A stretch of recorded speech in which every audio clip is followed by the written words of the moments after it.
Hi, folks. Welcome to Peace at Home Parenting. I'm Ruth Freeman, licensed clinical social worker and founder of Peace at Home. I'm very excited to be here with Tanika Eves. We are talking about parent burnout and children's mental health. And Tanika, will you please let people know who you are? Sure. Good evening, everyone. I'm Tanika Eves, and I'm a Peace at Home parenting teacher, or having the privilege to work with Ruth, but I'm also a licensed clinical social worker. I've been practicing with infants, toddlers, and their families, specializing in maternal infant mental health for over 20 years, and I'm also now on the faculty at the undergraduate program at Fairfield University. Thanks, Tanika. So here's our little PowerPoint. We're talking today about parent burnout and kids' mental health, what really matters. I want to remind you all that we really like questions as we go along. And you can raise your hand, you can send a question in the chat. You can choose to send it just to the teachers or to send it to everyone.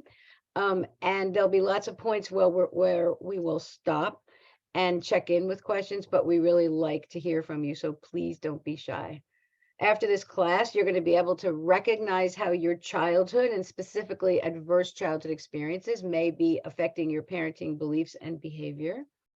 We'll talk about 3 stages of parent burnout, understand its impact, and talk about some very concrete strategies to address it.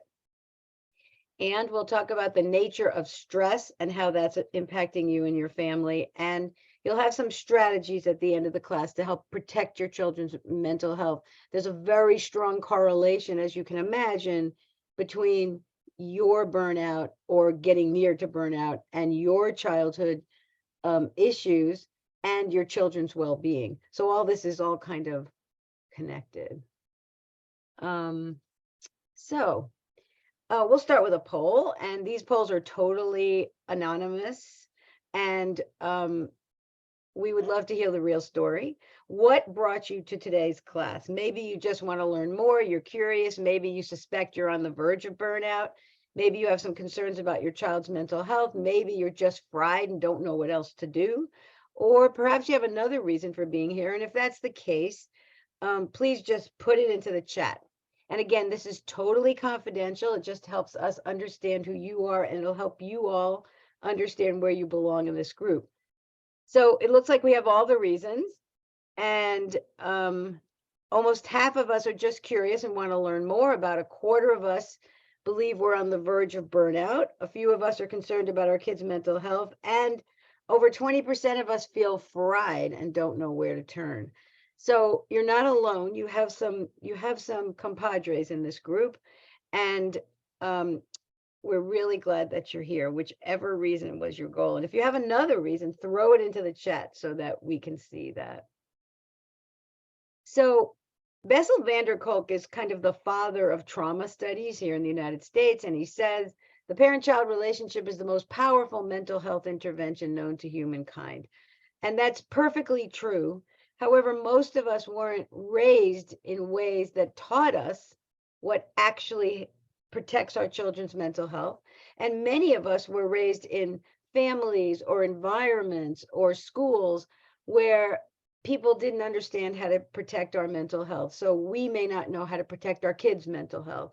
And parents deserve to know this, particularly now when you're struggling with your own well-being. But you can make a big difference. You can make a big difference. So we're going to talk a little bit about something called ACEs, or adverse childhood experiences. The research tells us that the way our children attach to us is going to be affected by the experiences we had in our own childhood. And I actually have a question here that starts out with, that we got from a parent before the class. I was raised with shame and guilt, and although I'm aware and trying to break the cycle, I revert to shaming more than I'd like to admit, especially when I'm feeling stressed and insecure. This is a perfect description of how our childhoods influence us, because those shaming messages, that anger and shaming messages, sort of get recorded by us as children. We sort of check out psychologically, and these words and energies sit with us, and under stress they come out. And it's interesting that this mom said, when I'm stressed and insecure, because sometimes we actually revert to childhood feelings and we feel little in relation to our kids. We feel overwhelmed. We feel like it's too much. And then we act like our parents at their worst. All of this is sitting inside of us. And unless we understand this and process these overwhelming childhood experiences, unfortunately, we unconsciously pass them on. Tanika, do you have anything to add to that idea? No, I think you just said it all perfectly, but I know we're going to talk a little bit about attachment later, but it really is this attachment is something that happens early in life and sort of it's never not a need. And so when the parent mentions that feeling of insecurity, when we feel that way, we go back to sort of our default. So whatever we know, that's what we're going to do, whether it's healthy or toxic. So no, I think Also, if we're swamped with emotion, sometimes we literally regress and feel younger and feel powerless and afraid and often act angry. And we'll talk more about that. So the adverse childhood experiences study was, it started with 17,000 members of a healthcare group. And when they went to get their checkups, they agreed to fill out questions about their childhood. And then the researchers made the connection between how many adverse childhood experiences or harmful childhood experiences people had and the state of their physical and mental health. And no surprise to any therapist, as the more difficult experiences they had as children, the more at risk they were for physical and mental health problems. These are the adverse childhood experiences that were defined by the original researchers. There are more than these, but emotional abuse, physical abuse, sexual abuse, emotional neglect. Emotional neglect might need definition.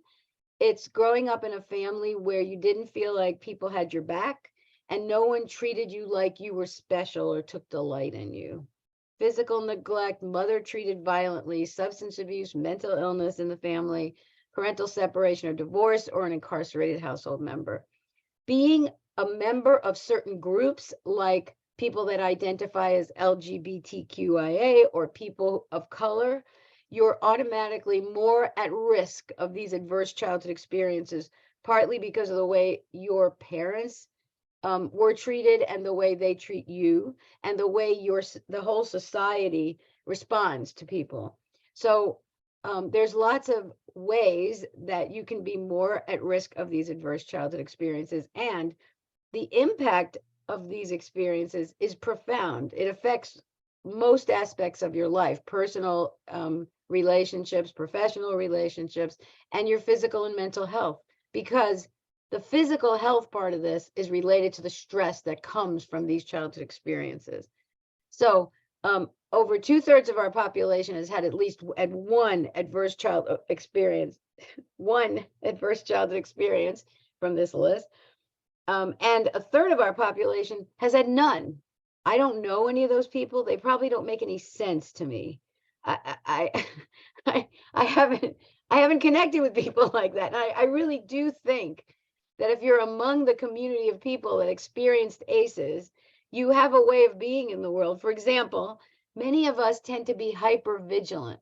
We tend to always be tracking what's going on around us. We track the emotions of the people around us. And we might be trying to, make sure that there's no explosion or no distress or, none of that stuff. And if I meet people that are totally at ease in the world and don't worry about that, I probably get confused by them. But it's 1/3 of our population. I'm happy to say there is a portion of our population that experienced no adverse childhood experiences. 1/4 of our population has had 3 or more. As those numbers go up, the risk to your physical and mental health increase. I want you just to take a minute and think about how many of those did I have, and let yourself know, at least with yourself, and hopefully sharing it with someone else.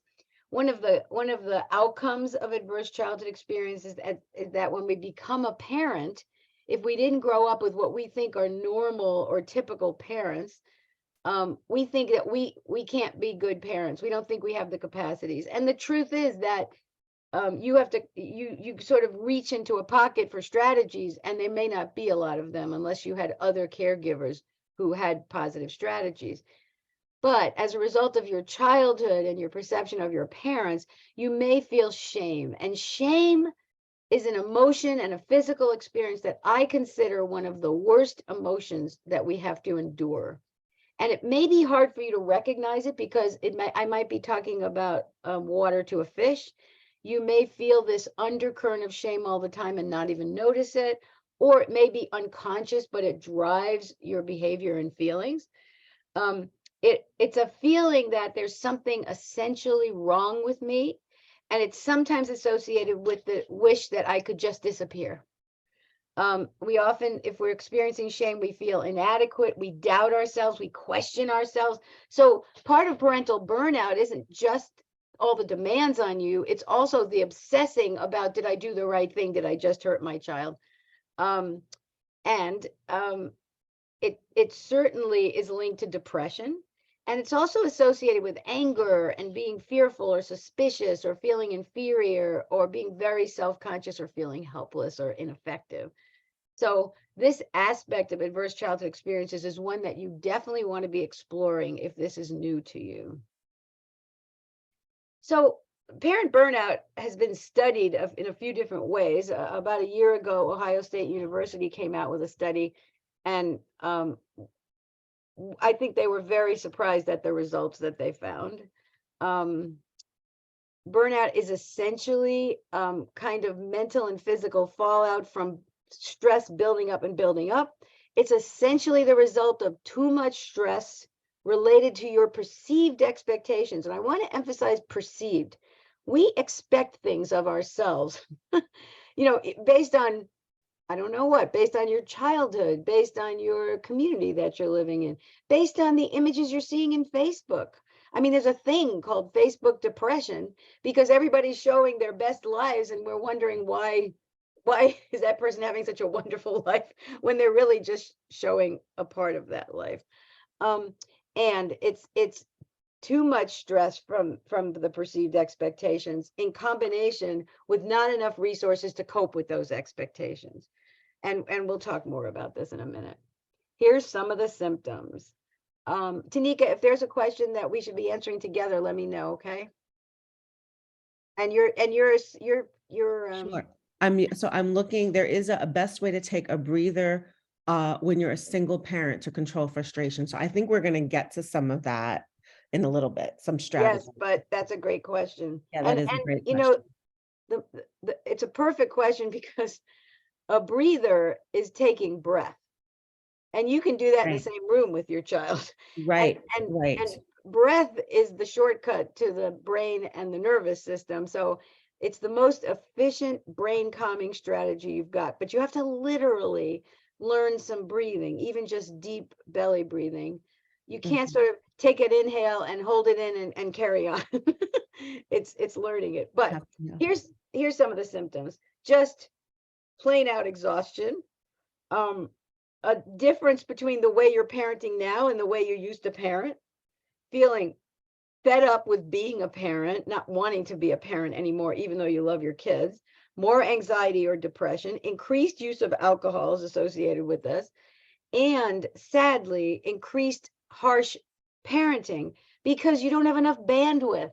You need your kid to stop now. You can't reach in for that resource to be patient. But I have to say, I've taught parenting education for over 30 years. And when I used to meet with people in person and I would open the class up with, what's your goals for this class? 70% of the class would say patience.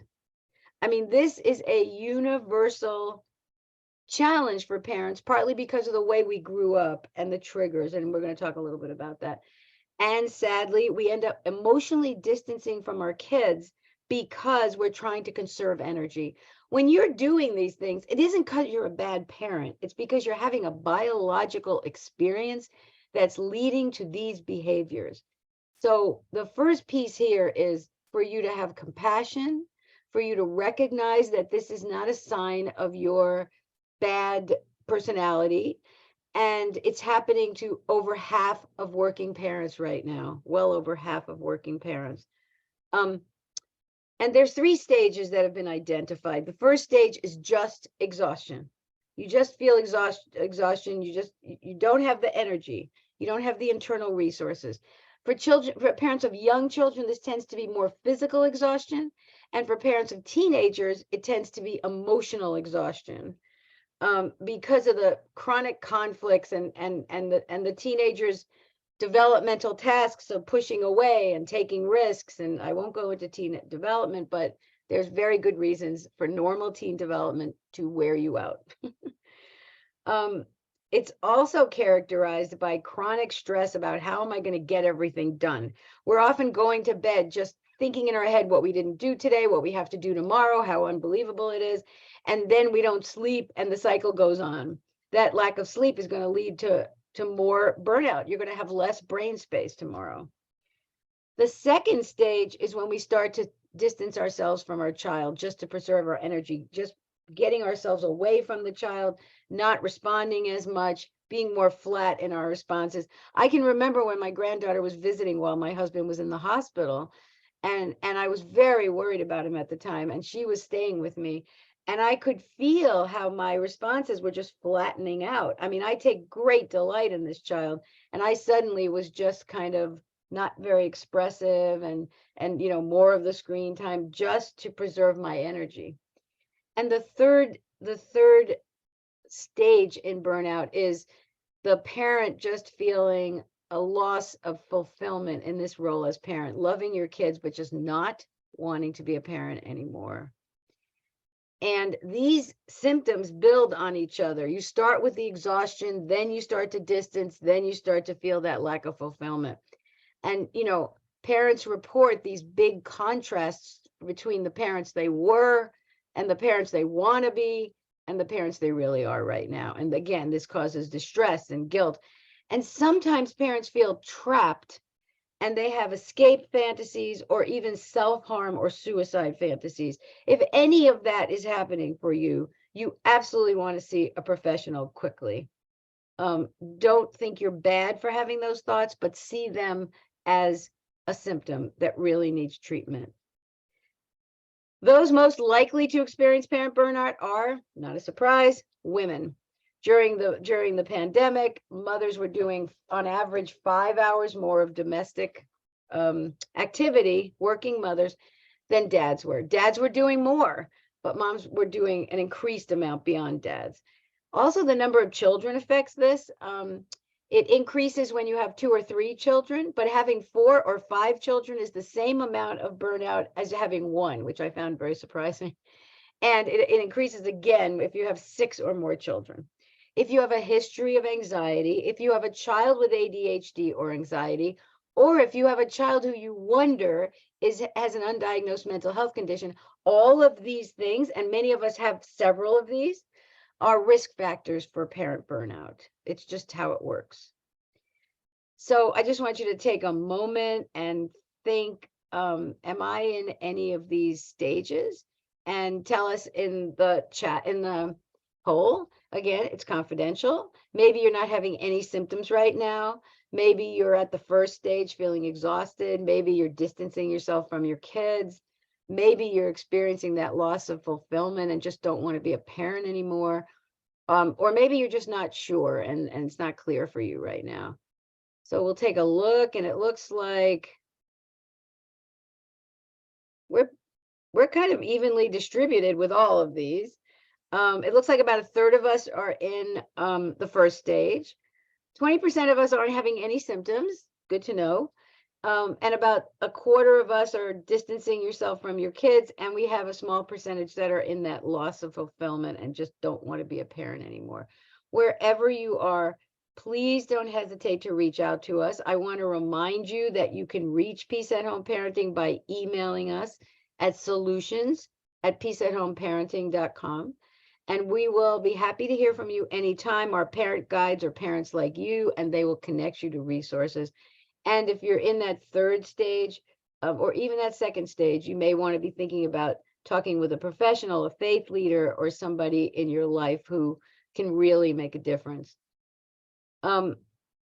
So here's some ideas about managing it. And these are evidence-based solutions. These aren't just sort of improvised. The first is talk about it. Relationship is going to be, if you talk with trusted people, That connection is brain calming. Being seen by someone, actually looking in someone's eyes, you can't always do this, but looking in someone's eyes actually reduces stress hormones in your brain. It reduces adrenaline and cortisol, and it increases serotonin and the feel-good neurochemicals. It does it for both of you, just looking in someone's eyes. Being seen, feeling soothed, these are all connections, and these are good for your brain and good for your kids. Some parents join these parent groups on Facebook and social media. They can be brutal, and if it's not monitored carefully, if it's not a facilitated group, we really caution against them. There's a lot of really negative messages going on there. And obviously, if your functioning is being affected by parent burnout, or you're feeling that escape feeling or that self-harm or suicidal feeling, please talk to a professional immediately. The second step in managing this is to reevaluate your stress. Just start by looking at your expectations. Do you think like your house is supposed to be neat and clean? Are you a bad person if it isn't?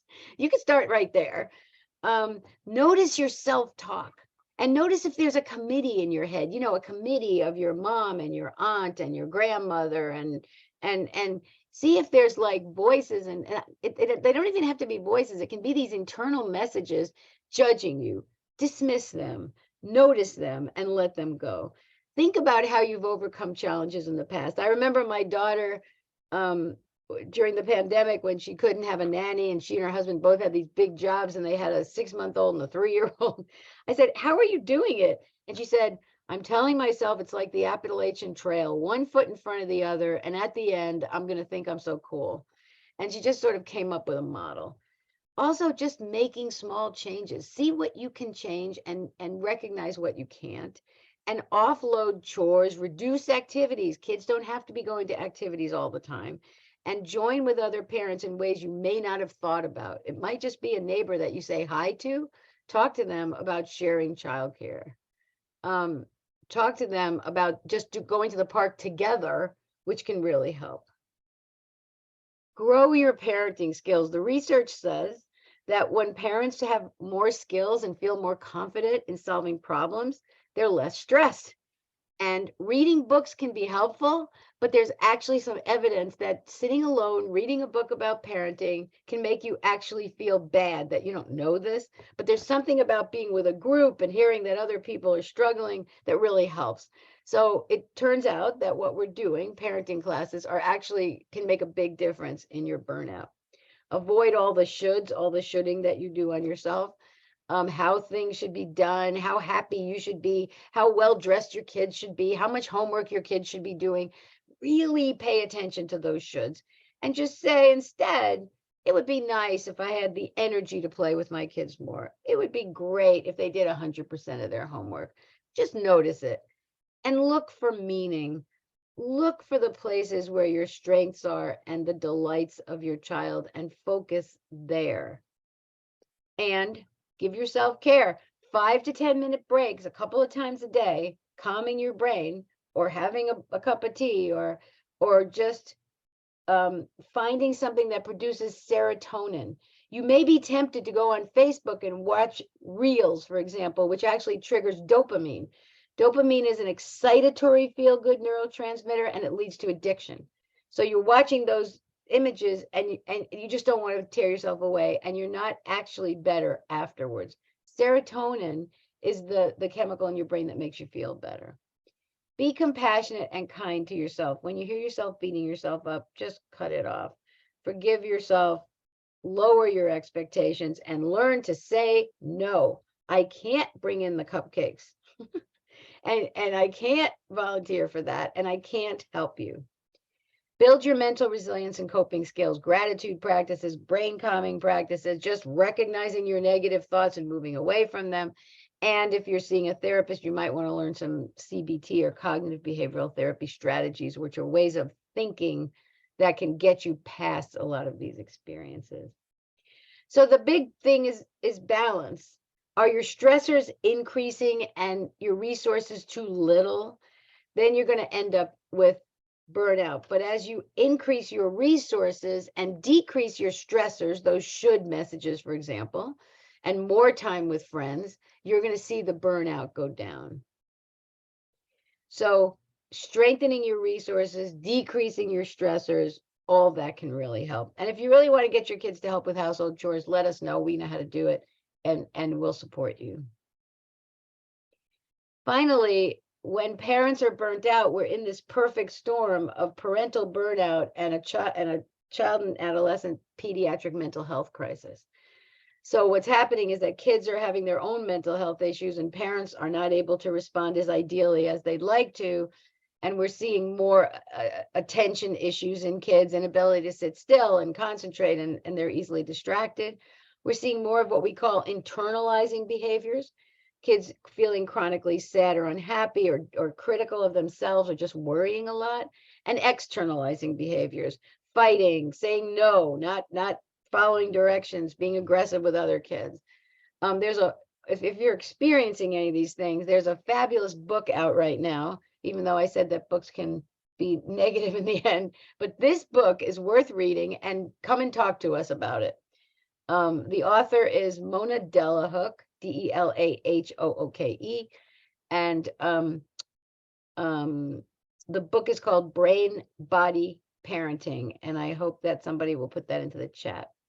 Any questions or comments? And again, you can throw those at us as we're going along. Oh, Ruth, do you know how to spell the author's last name? I put the title in the chat, but Yes, it's Mona Delahooke. Allie knows that because I say it all the time. Brain okay. Body Parenting. It's Oh, Mona okay, Delahooke. great. Thank you, Allie. She's a psychologist. Okay, great. Thank you. So, Okay. Miss Tanika. Okay, great, perfect. So I'm going to talk a little bit about some of the sort of understanding the origins of stress and how it works in your body and how to recognize it and how to strategize to manage it. So first we need to, we often separate our mind from our bodies. And so what we have to understand first is that stress is really your brain's response to signaling your body to survive. It's an evolutionary process. Thousands of years ago, we were stressed because maybe a large animal was chasing us. Now, maybe we're stressed because our teenager took the car without permission. But our body and our brain respond in the same way. Like they don't know the difference. And so anything that's stressful becomes perceived as threat.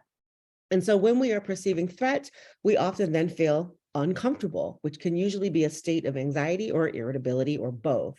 And usually what we want to do at that point is do something to either control how we're feeling or to change how we're feeling. And so again, when we're dealing with our children, oftentimes if they are behaving in ways that we don't wish them to behave or we don't think are appropriate, our brain signals that as threat. And so the reaction in the body is the same as if we were in danger. And I just want to add, Tanika, that perception of danger is often not true. Right, right. We started with those tigers, early in human development, but our kid not doing their homework can trigger tremendous stress inside of you, but in fact, it is not a threat. Right. Yep, that's true. And so it's important to remember that biology drives behavior. So what we often want to do when we perceive threat, we want to do things that really don't help the situation, but may actually escalate the situation. So often anger is accompanied by that. Typically with children, and I think whether they're small or older, you see a lot of what we want to do is control. We want to control their behavior, and we call that discipline, but oftentimes it's punishment and not discipline, and those are two different things. But an effort to control a child isn't necessarily about discipline, which is about teaching. Sometimes we want that extra glass of wine or overeat or chocolate. We're trying to maybe suppress our feelings because, as Ruth was mentioning earlier, maybe in our childhood we learned that we were not allowed to have feelings. So we might do things to suppress them. We may pretend that we don't have any feelings at all. We may not be able to stop thinking about whatever it is that's bothering us. So take a minute and think about sort of where are you most likely to go in this list? What are behaviors that you have found yourself exhibiting in response to stress. And I'm gonna highlight that develop obsessive thoughts, because that happens. We start to obsess on how am I going to get my kid to do their homework? I have to talk to the teacher. I have to punish them. I have to figure this out. Mhm. So and we also have unconscious thoughts. So there's fearful unconscious thoughts going on that affect our bodies as well. So somebody immediately said, reach for substances. And Yeah, I understand that. I'm the ice cream person. yeah. So Eat and drink your feelings. That's not unusual. yeah. So we have a question in the chat. So a 15-year-old is struggling with anxiety and depression. She's in therapy. Mom doesn't know if she should check her constantly or let her be. Like if she's had a rough day at school, should she just leave her alone or intervene? Oh, I can relate to I don't know if you want to say something, Ruth, but Do you want to say something, Tanika? well, I mean, I have some thoughts about this because I am I have a similar dynamic with my teenage daughter who's a little bit older. So I you know, and I don't know how rooted this is in science, but I do think a couple of things. As the parent, you already have her connected to a resource, which is fabulous. Sometimes with my daughter, if she's struggling, I will remind her that that resource, that therapy is available if she doesn't want to talk to me. But I will also say, I'm here if you need me. But what I've learned is that if I'm constantly asking, are you okay? What's wrong? What's wrong? That just that takes us down another road that's not helpful for anyone. And so I'll say, I'm concerned about you, and this is why I'm asking. And I see that maybe you don't feel like talking right now. If you change your mind, I'm available.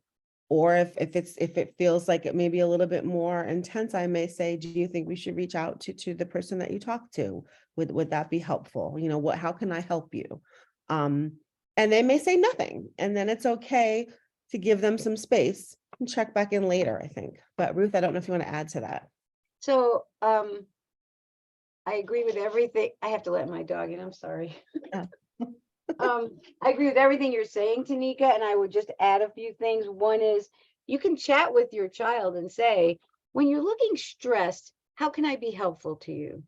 What's helpful? And the thing is, when you say and learn to use reflective listening, looks like you're feeling, maybe you're feeling, as opposed to how are you feeling? Kids Right. don't often want that inquiry stuff. You say They it may looks not like know how they're feeling. may not know. Looks like you're feeling kind of stressed right now. That's an invitation. It's not a demand, and they can say no and walk away, and that's okay. Um, but you're doing part of attachment, which is seen. I see you. And being seen is often soothing, even though your child may not acknowledge that. And that's also part of attachment. And you can also ask for a session with your child's therapist and talk about, what do I do that makes it worse for you with the therapist? What do I do that makes it worse for you? And how can I be helpful to you? And maybe the therapist can help with that process. We have several classes on dealing with kids' anxiety. Please, again, email us at solutions@peaceandhomeparenting.com. I just want to summarize this perceived threat behavior. Almost half of us get angry at ourselves or others. Interestingly, this group, only 5% try to control over others. I find that shocking. That is my go-to, so I'm amazed, besides the ice cream. Almost 20% of us are reaching for substances, 14% ignore our feelings till they build up to an outburst or symptoms, and almost 20% develop obsessive thoughts. Those obsessive thoughts are a tremendous source of harm to your body. Thank you very much. And thank you for the question. So moods. So we human beings are imitative by nature. That means we tend to take on the facial expressions or emotional state of the people around us, and particularly the people that we're closest to. And this is even more true for children, and especially for little children. So I wish I knew the title of it, and I don't know if you're familiar with it, Ruth, but there is this lovely video of a 7-day-old infant with his grandfather, and they're looking face to face. And every time grandpa yawns or widens his eye, whatever grandpa does, this little tiny infant does. And that, I mean, that is, I think that's the best way that I can describe mirror neurons. Like, our brains are wired to respond to the interaction that is stimulating us. And babies are most stimulated by human beings. But those initial interactions, that's how your brain gets wired. So we have to kind of think about, if we're always stressed or irritable or tired, our children are picking that up. And it's unlikely. So if you're in a state of chronic stress, your children probably are as well, because they're absorbing, they're like little sponges, and they're absorbing whatever your moods or frustrations are. They're responding to it and they're mimicking it. We have a question. What's a good way to get your partner more aware of that harsh behavior towards kids, or making him aware that he might be at burnout stage without straining the relationship, especially when he responds very defensively when bringing the topic up? So actually, we have a whole class on getting on the same page, because this is such a big challenge. And I would say that talking with your partner and making a deal before, when everything's calm, and saying, when it looks to me like you're being harsh with the kids and I'm concerned about the impact, how can I be helpful?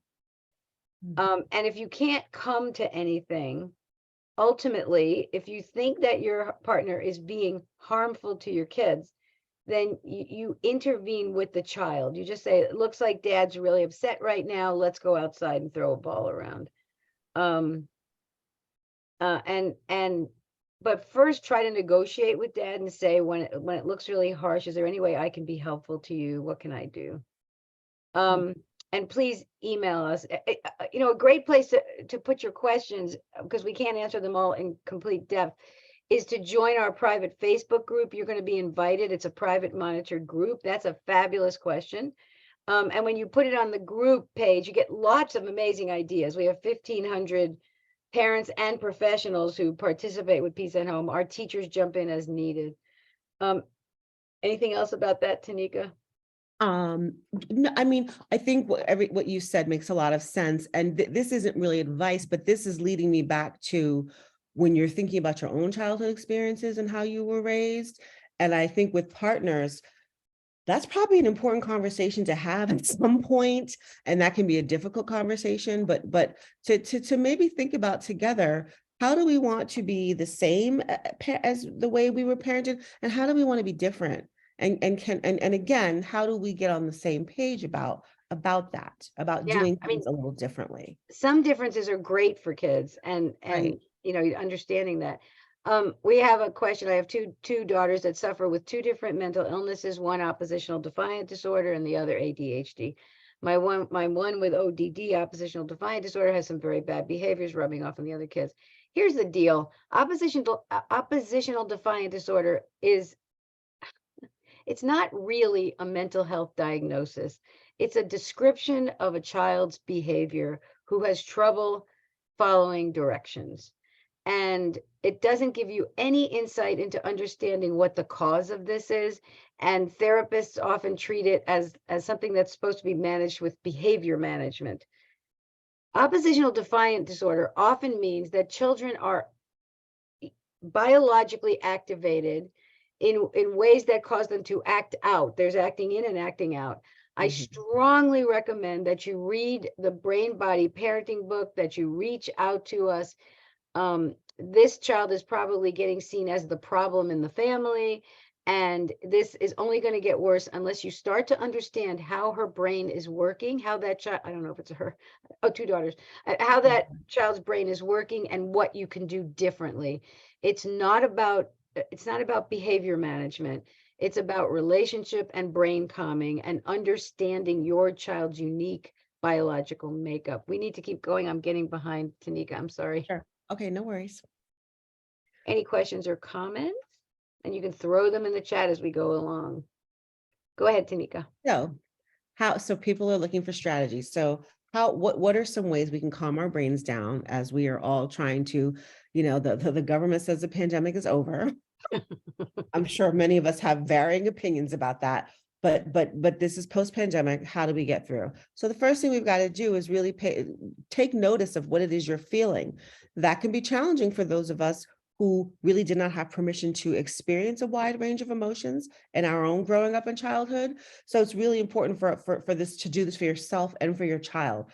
Pay attention to your feelings. What is it that you're feeling? It may take you a while to recognize that. You may need you can Google like some feeling vocabulary and get a whole list of different emotions that you can look at to sort of label, like name, what am I feeling? Because you might not know. You can also accept that, you can adore your children and still not feel like being their mother in a particular moment or time. So we can hold complexity and have very conflicting feelings, and that's okay and normal. And I'll Also, add that feelings tend to happen in the body. So yeah. if you have trouble identifying your feelings, first notice your physical sensations. The name of those emotions may come. And there's a wonderful book about this called Permission to Feel by Mark Brackett, Marcbrackett. Allie might know that book. Yep. Go ahead. So there are practices. And so I think we talked initially about sort of breathing. Many of us don't know how to breathe correctly. So that there are different strategies for sort of inhaling and exhaling and belly breathing that can be very helpful.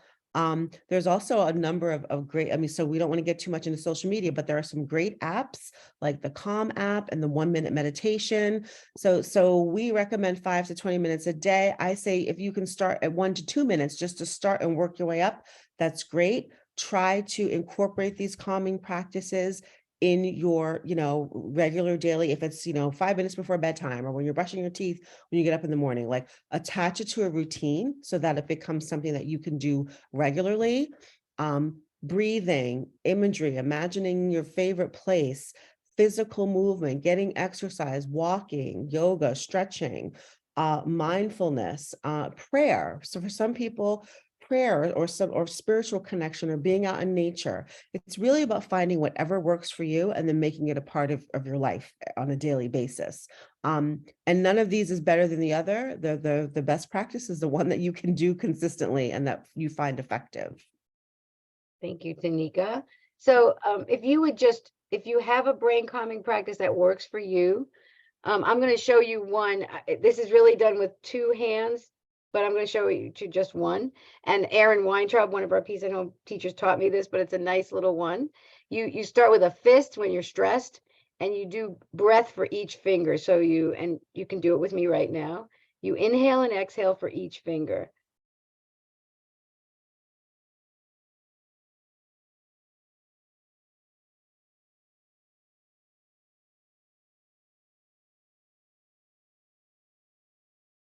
At the end of that process, your hand is open and ready to receive the world. What I noticed when I did it was that my voice got a little deeper. I'm talking a little slower, and my shoulders dropped dramatically. You can do that with your hand in your pocket while your boss is, hassling you, whatever. But find those practices that work for you. And if you have any great ones, just throw them into the chat so we can see them. Thank you, Tanika. Another great brain calming practice, which has over 1,000 papers describing it, is what we call write and rip, or expressive writing. It's simply once a day for 5 or 10 minutes, sit down with a piece of paper and a pen and write down all your thoughts and feelings without editing them, without worrying about anyone ever seeing it, saying what you might never say out loud.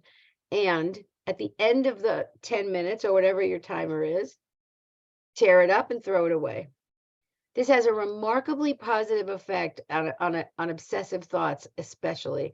When I was doing this, and I have to restart again, I noticed that when I would start to worry about my daughter and her relationship with her daughter, imagine being a parenting educator and having opinions about your daughter and her relationship with her daughter.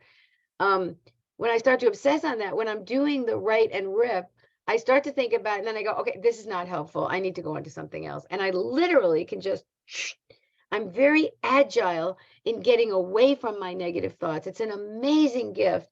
It calms your body and your brain and your whole interaction. So think about doing this one. It's great. I want to remind you, you're all going to get handouts of everything we're talking about. So don't worry about remembering all this. And you're going to receive a recording of this class so you can review it with folks. Support positive brain patterns.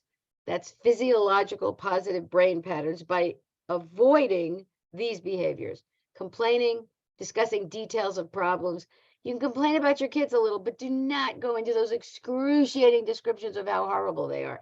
That creates stress hormones in your brain. It's not going to help you. Avoid offering unsolicited advice. This is my #1 challenge. Ask my daughter. Avoid focusing on things you can't control. Avoid gossip. Avoid listening to the news too long, staying on social media too long, discussing controversial topics. We know this is deadly now, and criticizing yourself and others. All of these create those stress hormones and create that chronic threat physiology that we're trying to avoid. So we want you to reflect on basic health habits. They're directly correlated to your brain and body. Your mental health depends on getting regular sleep. And I'll tell you how you know if you're getting enough sleep. If you're able to wake up without an alarm when you need to wake up. If you need an alarm clock, you need to start moving your bedtime back and back until you wake up naturally when you're supposed to get up. This is a big challenge. And this American Sleep Foundation has identified something called revenge bedtime procrastination.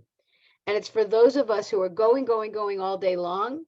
And when we're supposed to go to bed, we want downtime. So what do? We scroll through our phone, we watch Netflix, we go on Facebook, whatever it is. And that is saying, I don't like it that I don't have downtime during the day. I'm going to take it now. Revenge bedtime procrastination. It just leads to misery the next day. So one way to do this is to give yourself 10 minutes in the course of a day to have nothing, downtime, read People magazine. Without that, you actually have more anxiety. Leave the dishes. Let the kids wear the messy clothes. Just give yourself 10 minutes of space every day, and it'll help you get to bed. It'll also reduce anxiety. So we want you to reflect on how many of these 3 very important things you're doing: exercise and anti-inflammatory diet.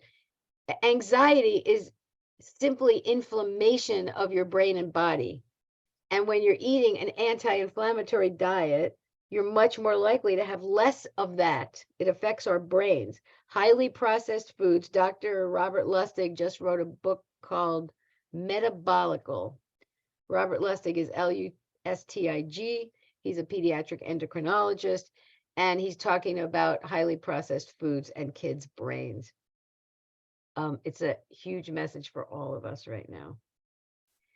So we have whole classes on protecting your child's mental health, but because we're talking about burnout, we want to remind you of the simple things you're already doing that protects your child's mental health, and a few things that you can add.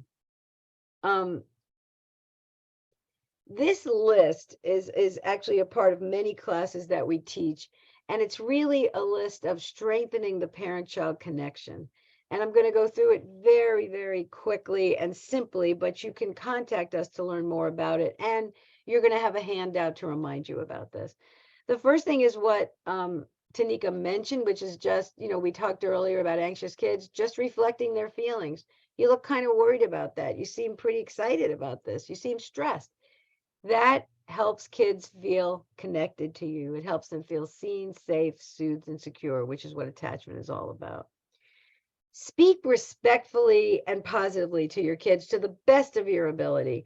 No matter what they're doing or saying, model respect. If you can't be respectful, take yourself away for a minute. You don't have to respond to misbehavior immediately, particularly with teenagers. When they speak to you disrespectfully and you feel that knife in your heart, just take your body away for a minute and let your teen know, when you say words that hurt me, I'm going to take some space so I don't hurt back. Because if you stay there, you are going to hurt back. Keep your child's age and stage in mind. Learn about child development. Kids from birth to 5 their little emotion center of their brain is growing much faster than the thinking part of their brain. So they're frequently just pure emotion. And a minute ago, they might have been making perfect sense, and then they're completely melting down. It's a fact of their developmental stage and where their brain is. The same thing happens with teenagers for a different reason. Learning about development and what their tasks are and what they need can make a big difference. Accept your child as a unique person, their inborn temperament, their preferences. Many of us want to build these perfect kids, and it's a terrible idea.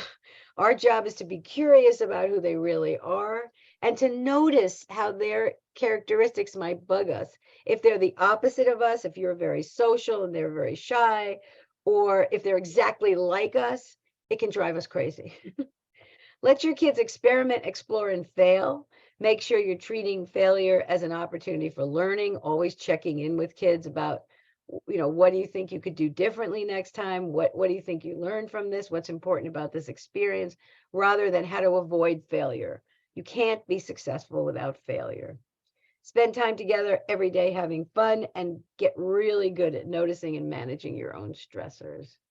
So there's a question. Can we recommend any books about child development stages? Do you have any that you particularly? I mean, Well, there's the Gazelle Institute. There's that Gazelle Institute series by Louise Bates Ames. I Is that think out of so. date, or Is that from birth to it's like long? It's adolescence? all the way through. I think it's through 10 or 11. Okay. So what's the title of the book? It's the Gazelle Institute. We'll send it to you all in the follow-up email. Okay. Do you have other books, Tanika? Well, I would recommend, so if you're parenting young children, The Emotional Life of the Toddler by Alicia Lieberman. I'll put that in there. And yes, thank you, Amanda. The CDC does have some nice developmental guidelines that they keep updated, so you could get that on their website. There's also there's lots of books about teens. So for folks, there's a book about raising boys, and I cannot remember the title of it, but I know there's this wonderful book about raising teenage girls called Don't Stop Loving Me. What we can do is we can send a few books into the follow-up email that folks get. Yeah, And maybe I like yeah. Brainstorm from Dan Siegel, but let me just wrap up because we only have a few minutes. Okay, great. Thank you. So your most important question in protecting your child's mental health is asking yourself, whatever parenting approach you're about to use, am I triggering calm or stress in my child's brain? Getting their homework done, cleaning their room, getting them off the screens is not as important. It is secondary to whether you're triggering stress or calm. Kids are growing up in a stressful world. They're going to school environments that are stressful. They need home to be an emotional sanctuary. And your job is to be their emotional center of calm. You can't do this perfectly, particularly if you're experiencing burnout. But if you give yourself permission to let some things go and say, what does it take for me to be calm right here? Call a friend, throw cold water on your face, take deep breaths. Understand that the outcomes that you're trying to achieve are never as important as helping your child's brain be calm. This doesn't mean become permissive and let your kid do whatever, but get in touch with us about what's positive discipline.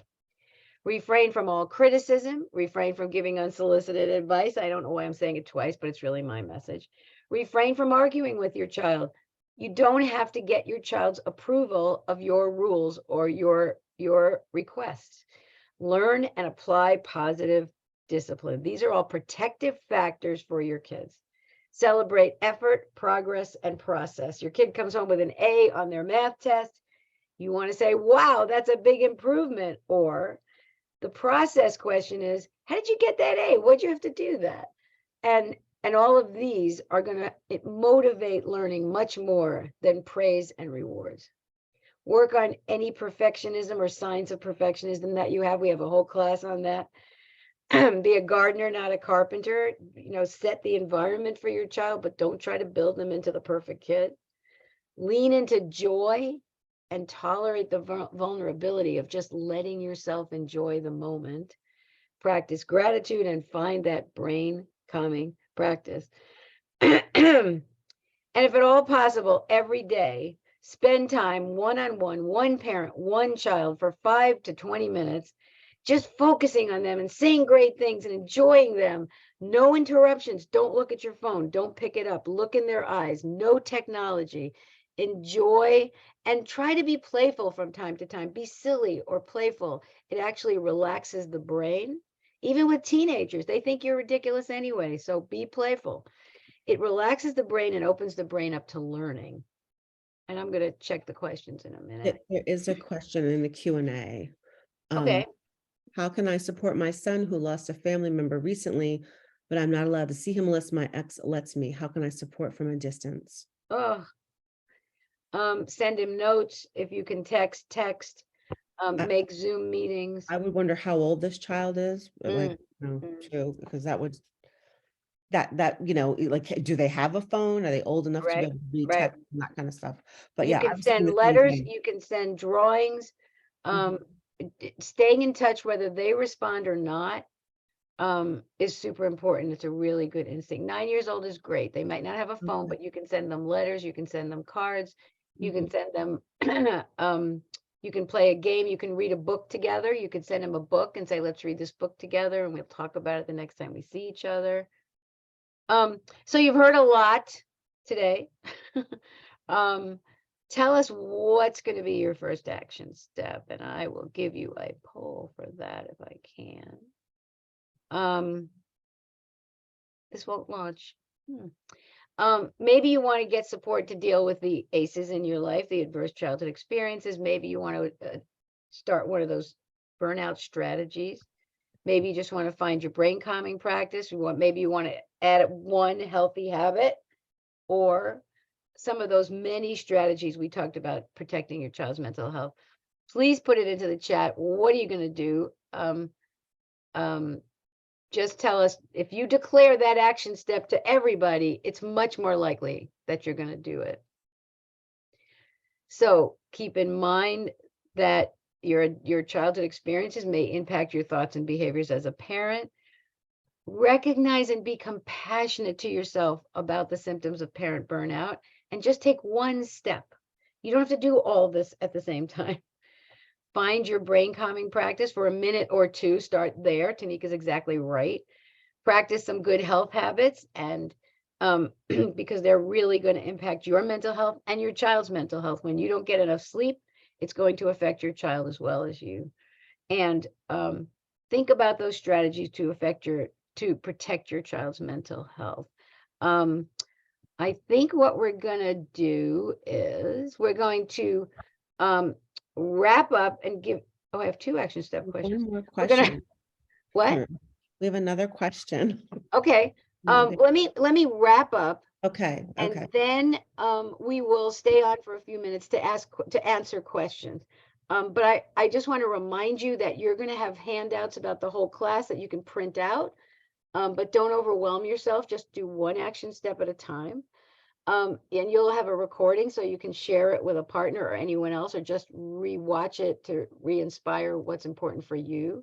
If you feel like you need more support or have a question, sign up for a live class. Email us at solutions@peaceathomeparenting.com. Tell us the age of your child and your concerns. Join our Q&A session that happens once a month. I'm on with another teacher. This month I'm on with 2 early childhood experts that you're going to love. But we can answer questions about anything. Join our private monitored Facebook group, and you can arrange for private one-on-one consulting with Tanika or me or any of our 30+ inspiring experts that love to connect with parents. There's going to be a feedback survey after this class. Your feedback is enormously important. Please take time to fill it out candidly. And if you want to bring Peace at Home Parenting to the place where you work or to the schools where your kids go, please just email us at solutions@peaceathomeparenting.com and introduce us to your well-being department or your school principal or your PTO, and we'll take it from there. Many companies hire Peace at Home and bring us to their working parents at no cost. And it's a terrific opportunity for you to get great support through the place that you work. So introduce us, share us around, tell people about us, and you can sign up for a private membership in Peace at Home It's actually on sale right now for Mother's and Father's Day. I think it's $120 for the whole year, and you get all our live classes, all our quick recorded videos, and membership in our private Facebook group. Okay, so I'm going to say thank you. I'm going to stop the recording, and then we're going to stay on for last questions. Thanks, everybody. We really appreciate you being here. And thank you, Tanika, for joining me tonight. Thank you for having me. So I'll stop the recording and we'll stay on for a few minutes. Okay. So we do have a question.